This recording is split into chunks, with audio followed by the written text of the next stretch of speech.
Assalamualaikum warahmatullahi wabarakatuh. Perkenalkan, saya Syalia Putri dengan NPM 2023 31500 447. Kali ini saya nggak sendirian loh, saya bersama. Halo semua, kenalin, nama saya Muhammad Sultan Rahimullah Nah, dari kami dari kelas R6C akan menjelaskan materi dari mata kuliah Manajemen Resiko, yaitu teknik pengelolaan resiko perbankan dan non-perbankan. Nah, teman-teman tahu nggak sih, dalam dunia perbankan terdapat 8 resiko utama yang wajib dikelola secara terintegrasi.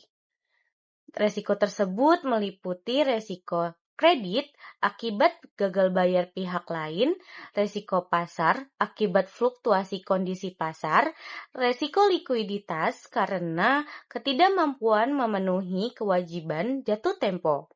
Lalu ada resiko operasional yang dipicu oleh kegagalan proses internal, manusia, sistem, atau faktor eksternal.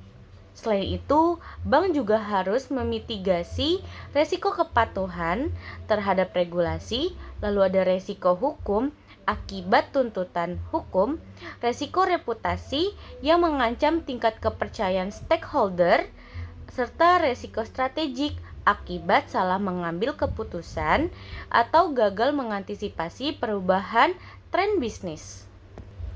Nah, selanjutnya ada ilustrasi manajemen resiko perbankan. Terbagi menjadi 4 loh.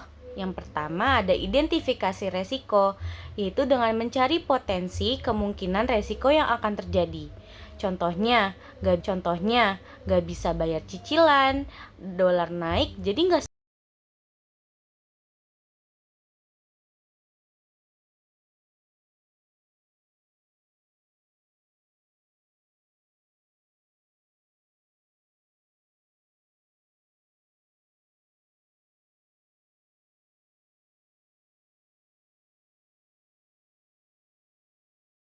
Selanjutnya, saya akan menjelaskan teknik pengelolaan resiko non-perbankan. Teknik pengelolaan resiko non-perbankan terbagi menjadi 3 konsep. Pertama, perusahaan asuransi menggunakan konsep gotong royong atau risk transfer, yang dimana ribuan nasabah mengumpulkan dana lewat premi bulanan untuk membantu segelintir orang yang terkena musibah.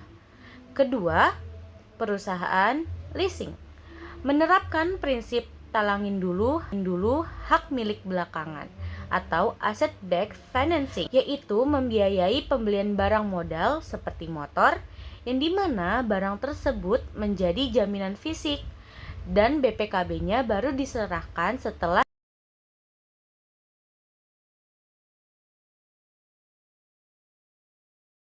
mengandalkan kepercayaan kilat atau data driven lending yang memangkas birokrasi rumit dengan mengganti jaminan fisik menjadi jaminan data digital.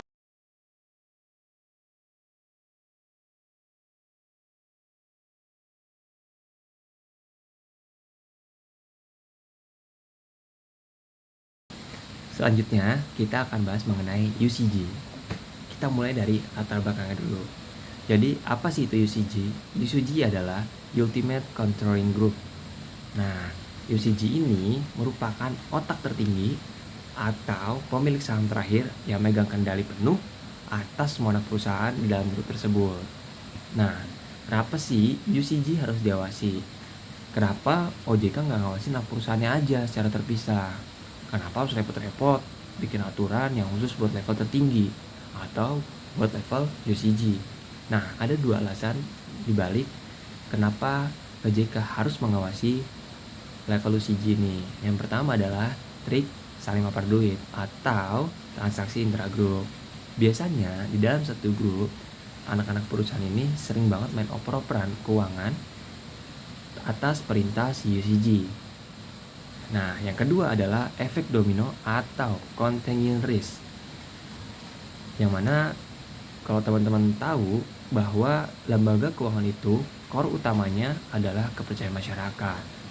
Jadi, kalau ada satu anak perusahaan aja di dalam grup itu yang kena masalah hukum atau bangkrut, masyarakat bakal panik dan gak percaya lagi sama seluruh perusahaan yang ada di bawah grup tersebut. Kita analogikan ya teman-teman, supaya teman-teman lebih paham konsep tentang latar belakang UCG ini. Kita masukin 3 subjek. Ada seorang bapak sebagai UCG, anak pertama sebagai perusahaan utama, dan anak kedua si bungsu sebagai anak perusahaan. Nah, si bungsu ini udah mau bangkrut, tapi karena si bapak nggak mau nama baik keluarganya rusak, jadi si bapak nyuruh si anak pertama untuk suntik dana ke anak kedua. Jadi si anak pertama terpaksa nurut karena yang nyuruh adalah bapaknya sendiri. Padahal dia tahu adanya nggak bakal bisa balikin duitnya. Lalu bagaimana aturan OJK ini dibuat? Dulu OJK cuma datang buat meriksa kesehatan si anak pertama. Pas diperiksa si anak pertama bilang baik-baik aja kok gitu. Padahal di belakang rumah dia kepaksa buat bayarin adiknya karena disuruh sama bapaknya. Ya kayak generasi sandwich gitulah, kurang lebih kayak gitu teman-teman. Lalu bagaimana cara kita menganalisis risiko UCG? Yang pertama, kita analisis dalam modal semu, atau kita lihat analisis dalam duit yang terputar. Konsepnya,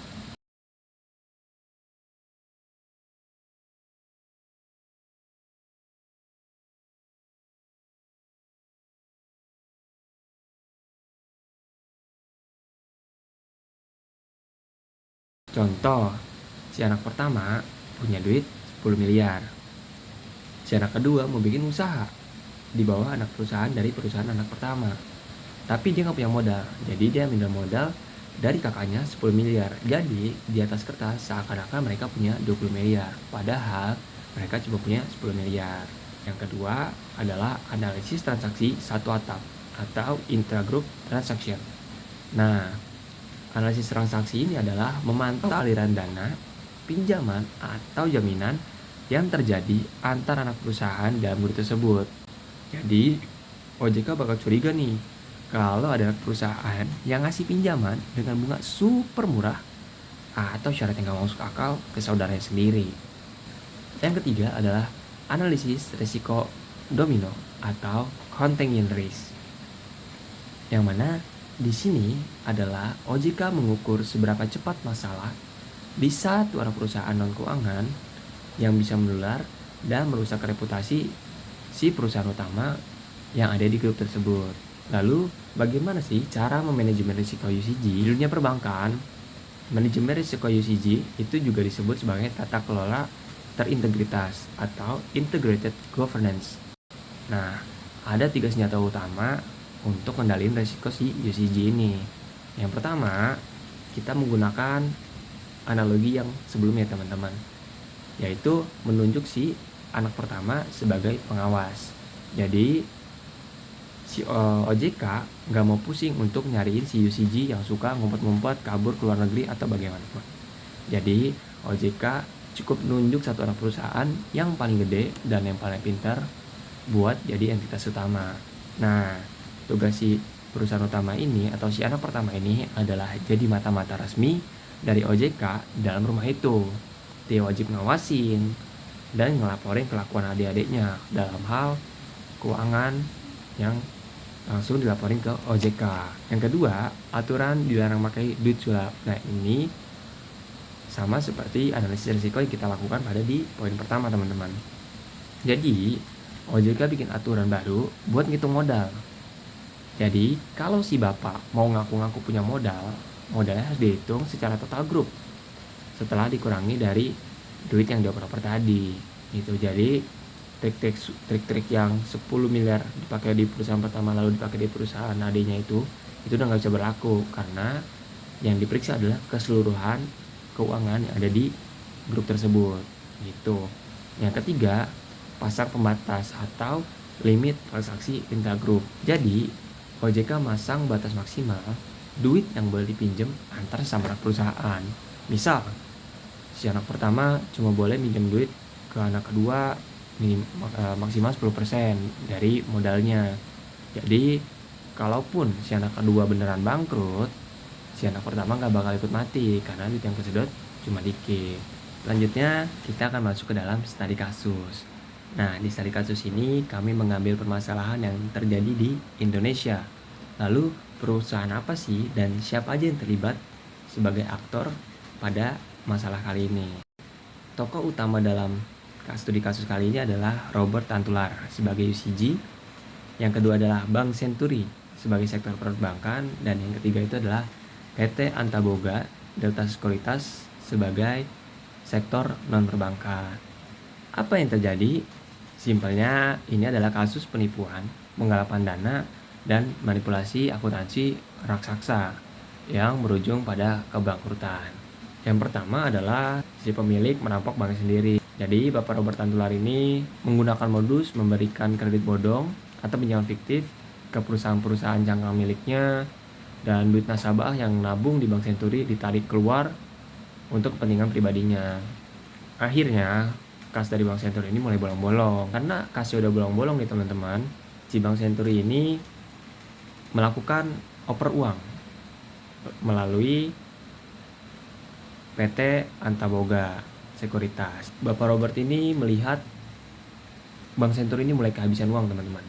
Jadi Pak Robert ini mencari mangsa baru menggunakan PT Antaboga Sekuritas ini. Para pegawai Bank Senturi diperintahkan untuk merayu nasabah yang kaya yang mau pasang deposito. Triknya adalah, jadi si pegawai ini bilang, jangan taruh di deposito biasa, Pak. Lebih baik Bapak investasi di Antaboga aja, bunganya lebih tinggi, bebas pajak, dan dijamin aman. Karena satu grup sama Bank Senturi. Yang padahal kenyataannya adalah PT Antaboga itu investasinya bodong. Jadi duit nasabah yang masuk ke PT Antaboga Sekuritas itu langsung dioper lagi ke Bank Senturi untuk menutupi kas bank yang bolong tadi. Gitu. Nah, sedangkan uang yang udah masuk tadi ke PT Antaboga itu sebagiannya juga dilarikan ke luar negeri. Nah, ini yang disebut double gearing dan transaksi intragroup ilegal. Lalu bagaimana hal ini akhirnya ketahuan sama masyarakat? Bank Senturi itu latar belakangnya adalah penggabungan dari 3 bank yang sudah hampir mau bangkrut, teman-teman, yaitu Bank CIC, Bank Piko, dan Bank Denpak pada tahun 2004 gitu. Jadi bank-bank ini udah punya penyakit bawaan lah. Akhirnya ketahuan pada ledakan krisis ekonomi global yang menghantam dunia pada tahun 2008. Nah, Antaboga Sekuritas mulai gagal bayar ke nasabahnya karena duitnya udah diputer-puter tadi kan oleh Bank Senturi. Adalah berita yang bocor kepada publik bahwa Bank Senturi ini masih dalam satu grup dengan PT Antaboga Sekuritas. Tuh, karena publik tahu, terjadilah bank rush atau risiko likuiditas, yang dimana nasabah antri massal di seluruh kantor cabang untuk narik tabungan mereka, karena mereka udah nggak percaya, teman-teman. Nah, karena hal itu Bank Senturi nggak punya cash sama sekali untuk membayar. Lalu mereka menyatakan kalah dan bangkrut pada November 2008. Lalu kenapa sih ini bisa terjadi? Jadi kenapa akar masalahnya gitu? Kenapa masalah yang seperti ini kok bisa lolos bertahun-tahun? Nah, ada 3 alasan, teman-teman. Yang pertama, celah hukum dan pengawasan yang terpisah. Jadi sebelum ada OJK ini, teman-teman, dulu di Indonesia itu BI, Bank Indonesia, cuma berhak meriksa Bank Senturinya aja. Dan Bapepam LK cuma berhak meriksa Antaboganya aja. Jadi pemeriksaan itu secara terpisah, teman-teman. Artinya pas BI nanya ke Bank Senturi masalah keuangannya, mereka bisa terlihat aman karena mereka nggak tahu bahwa ada keuangan yang ketransfer ke PT Antaboga Sekuritas. Sebaliknya, Bapepam LK juga nggak tahu kalau ada duit Antaboga yang dilarikan ke Bank Senturi. Nah, celah komunikasi inilah yang dimanfaatkan oleh Bapak Robert Tantular untuk main uang di belakang meja seperti itu. Nah, yang kedua, adanya kegagalan total tata kelola internal itu atau bad corporate governance. Nah, fungsi manajemen risiko di Bank Senturi itu nggak kepake, teman-teman. Jadi manajemen, komisaris, sampai bagian audit internal semuanya tunduk di bawah perintah Bapak Robert Tantular selaku UCG tadi. Nggak ada yang berani nolak perintah beliau. untuk mencairkan kredit fiktif. Jadi karena kegagalan ini, karena semuanya tunduk sama Bapak Robert Tantular, jadi disebutlah kegagalan total tata kelola internal. Nah, yang ketiga yaitu efek domino psikologis atau contagion risk. Nah, dari kasus ini teman-teman, kita bisa lihat bahwa sekalipun Antaboga ini perusahaan non-bank, begitu nama baiknya hancur dan masyarakat mengetahui bahwa PT Antaboga ini masih dalam satu grup dengan Bank Senturi, dampaknya akan langsung menular ke Bank Senturi dalam hitungan hari, teman-teman. Masyarakat udah nggak peduli. Yang mereka tahu intinya kalau perusahaan sekuritasnya aja penipu, pasti banknya juga ikutan nipu. Nah, seperti itu teman-teman. Lalu bagaimana akhir dari kasus ini? Pemerintah lewat Komite Stabilitas Sektor Keuangan (KSSK) ini mengambil keputusan yang kontroversial teman-teman pada tahun 2008. Yang pertama itu adalah diselamatkan oleh negara. Nah, jadi pemerintah mengambil alih Bank Senturi dan menyuntikkan dana triliunan uang negara melalui lembaga penjamin simpanan atau LPS untuk mengganti duit nasabah yang hilang supaya perbankan Indonesia nggak rusuh. Karena ketika Bank Senturi dibiarkan mati, ini akan memicu kepanikan total di seluruh bank lain di Indonesia. Ini yang disebut efek sistematik. Yang kedua adalah hukum pidana yang dijatuhkan kepada Bapak Robert Tantular. Bapak Robert Tantular ditangkap dan dijatuhi hukuman penjara total 20 tahun beserta denda miliaran rupiah. Itu walaupun ya tetap aja Bapak Tantular ini nggak bisa balikin uang nasabah 100%. Gitu. Dan yang ketiga, terbentuklah OJK. Jadi pemerintah sadar pengawasan keuangan terpisah itu bahaya banget. Nah, akhirnya dibentuklah OJK untuk menyatukan pengawasan bank, pasar modal, asuransi, leasing di bawah satu atap supaya pengawasan level UCG bisa dilakukan secara ketat. For your information, jadi Bank Senturi ini kan tadi udah dibeli sama pemerintah ya teman-teman. Jadi Bank Senturi ini diubah namanya menjadi Bank Mutiara, yang mana sekarang dibeli oleh investor asing menjadi Bank J-Trust Indonesia. Mungkin itu aja teman-teman presentasi dari kami. Semoga bermanfaat dan dapat dipahami dengan baik. Assalamualaikum warahmatullahi wabarakatuh.